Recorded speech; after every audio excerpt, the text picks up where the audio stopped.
एक माइक जिसने पूरे देश की नींद उड़ा दी। कैमरा तेजी से झूम करता है एक युवा दलित लड़की के चेहरे पर। आंखों में आग, होंठ कांप रहे हैं, हाथ में पुराना मोबाइल फोन।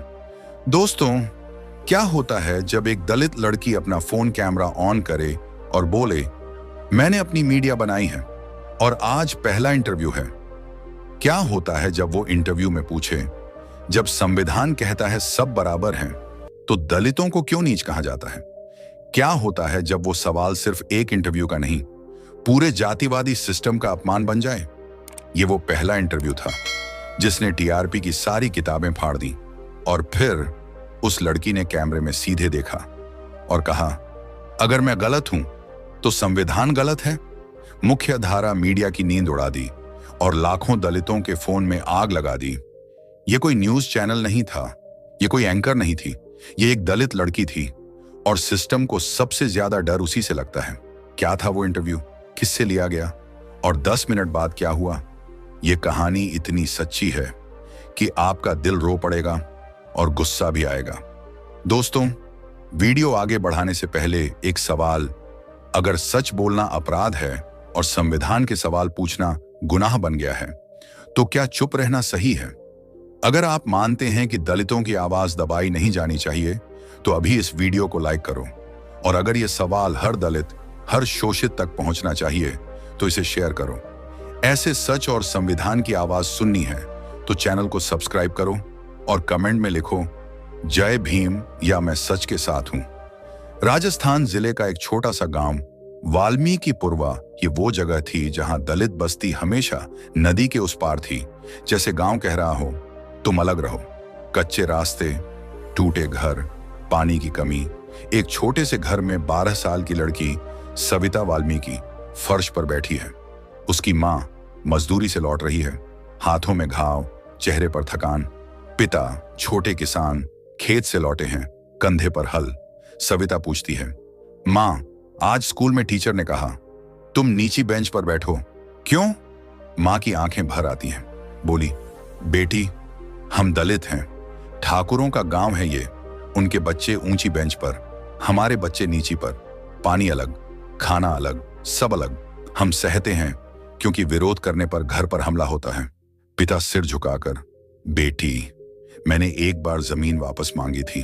ठाकुरों ने मेरे साथ मारपीट की, कहा नीच जात का है, तेरी जमीन हमारी है।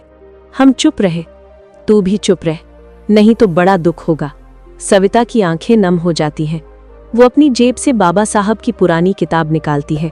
बोली, पापा, बाबा साहब ने भी यही सहा था। उन्होंने कहा था, शिक्षित बनो, संगठित रहो, संघर्ष करो।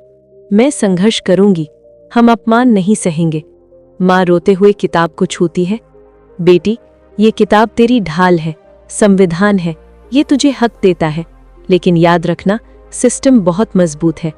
एक 12 साल की लड़की जिसके पास न पैसा है न ताकत, सिर्फ एक किताब और एक सवाल। लेकिन क्या आप जानते हैं उस सवाल ने क्या कर दिया? ये राज धीरे धीरे खुलेगा। वर्तमान सविता 22 साल की एक छोटे से शहर में पढ़ाई कर रही है। गांव में एक बड़ा अन्याय हुआ। ठाकुरों ने दलित बस्ती की सरकारी जमीन पर कब्जा कर लिया। पुलिस ने केस नहीं लिखा, मीडिया ने खबर नहीं चलाई। सविता ने फैसला किया, अगर मुख्यधारा मीडिया नहीं बोलेगा तो मैं अपनी मीडिया बनाऊंगी। उसने पुराना मोबाइल लिया, कैमरा ऑन किया। पहला इंटरव्यू गांव के बुजुर्ग से। सविता, काका, बताइए, ठाकुरों ने आपकी जमीन क्यों हड़प ली? बुजुर्ग रोते हुए, बेटी, वो कहते हैं नीच जात का है, तेरी जमीन हमारी है। तुम सेवा करने के लिए पैदा हुए, हमने विरोध किया तो मारपीट की। पुलिस ने केस नहीं लिखा, बोला नीच कहीं का।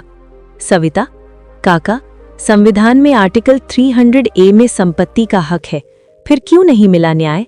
ये पहला इंटरव्यू। वीडियो अपलोड किया, लाखों व्यूज आए। ये सिर्फ एक वीडियो नहीं था, हर मोबाइल एक सवाल बन गया। सविता अकेली नहीं थी, जनता साथ थी। संविधान बोल रहा था, सिस्टम कांप रहा था। लोग कमेंट में जय भीम, आवाज उठाओ।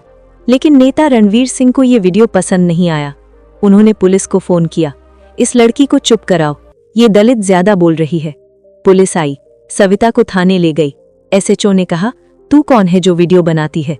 ये गांव ठाकुरों का है, तू चुप हो जा, नहीं तो तेरे परिवार का हाल बुरा होगा। सविता बोली, सर मैंने सिर्फ सच बोला है। संविधान के आर्टिकल 19(1)(a) में बोलने की आजादी है। मार दोगे तो एक सविता नहीं 1000 पैदा होंगी, रोक नहीं पाओगे इस आग को। ये आग सवालों की है, हिंसा की नहीं। एसएचओ का चेहरा लाल हो गया और थप्पड़ मार दिया। बोला, चुप कर दलित की औलाद, तेरी क्या औकात है बोलने की। ये थप्पड़, ये अपमान। सविता रोई नहीं, उसने बस कहा, ये थप्पड़ मेरा नहीं बाबा साहब का है, मैं चुप नहीं रहूंगी। थप्पड़ का मतलब समझाऊंगी एसएचओ साहब। अगर सच बोलना जुर्म है तो मैं हर दिन वो जुर्म करूंगी, क्योंकि चुप्पी सबसे बड़ा अपराध है। पुलिस ने सविता को गिरफ्तार किया, झूठे केस लगाए, सार्वजनिक शांति भंग, अफवाह फैलाना। मीडिया ने चरित्र हत्या शुरू की। दलित लड़की ने झूठी खबर फैलाई, ये आरक्षण वालों की साजिश है। नेता बयान देते, ऐसी लड़कियों को सजा मिलनी चाहिए, समाज में अराजकता फैला रही हैं। दलितों में आक्रोश, झूठा सिस्टम, होश में आओ। सविता जेल में, ये सिस्टम की ताकत थी। क्या सविता हार जाएगी? जेल में सविता, पर बाहर जनता खड़ी थी। हर गली, हर थाने में संविधान की आवाज थी। अब लड़ाई अकेली नहीं, जनता प्लस संविधान की थी। सविता अकेली नहीं, लाखों लोग उसकी आवाज है। भीड़ के नारे गूंज रहे थे, होश में आओ, सविता को रिहा करो। सविता वाल्मीकि वकील से मिली, बोली, वकील साहब भावुक नहीं बनना, तर्क से लड़ना। संविधान के आर्टिकल 19 में बोलने का हक है, आर्टिकल 21 में जीवन का अधिकार है। मैंने सच बोला था, ये अन्याय का विरोध था। बाबा साहब ने कहा था, मैं ऐसी हुकूमत नहीं चाहता जो दलितों को दबाए, ये दबाव है। मैं जेल से ही वीडियो बनाऊंगी। सविता ने जेल से वीडियो बनाया। मैं चुप नहीं रहूंगी, सच बोलूंगी, चाहे जेल हो या मौत। वीडियो वायरल हो गया, देश बंट गया। कुछ बोले सविता सही है, कुछ बोले लड़की गलत है। समर्थन और विरोध, सविता की आवाज गूंजी। धीरे धीरे जनता सपोर्ट में आई।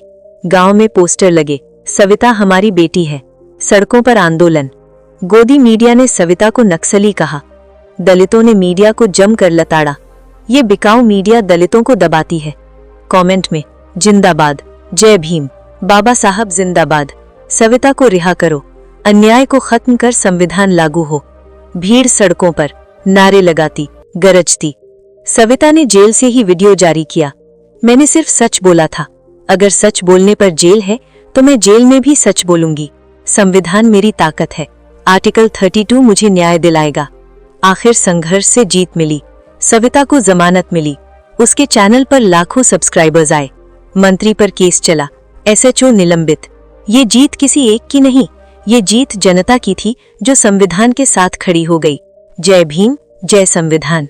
सविता ने कहा, ये जीत दलितों की है, लेकिन संघर्ष जारी है। दोस्तों, एक छोटी लड़की ने अपनी मीडिया बनाई और सच बोला। अब आखिरी सवाल आपसे, क्या सविता गलत थी या वो सिस्टम जो दलित की आवाज से डर जाता है? कमेंट में साफ साफ लिखो, सविता सही थी या गलत। अगर ये कहानी आपको सोचने पर मजबूर कर गई तो लाइक जरूर करो। अगर आपको लगता है ऐसी आवाज दबनी नहीं चाहिए तो शेयर करो, ताकि हर मोबाइल सवाल बन जाए। और अगर आप संविधान और बराबरी के साथ खड़े हो तो अभी सब्सक्राइब करो। अगली वीडियो में बताएंगे सविता के बचपन का वो दर्द जिसने उसे बोलने वाला बनाया। जय भीम, जय संविधान।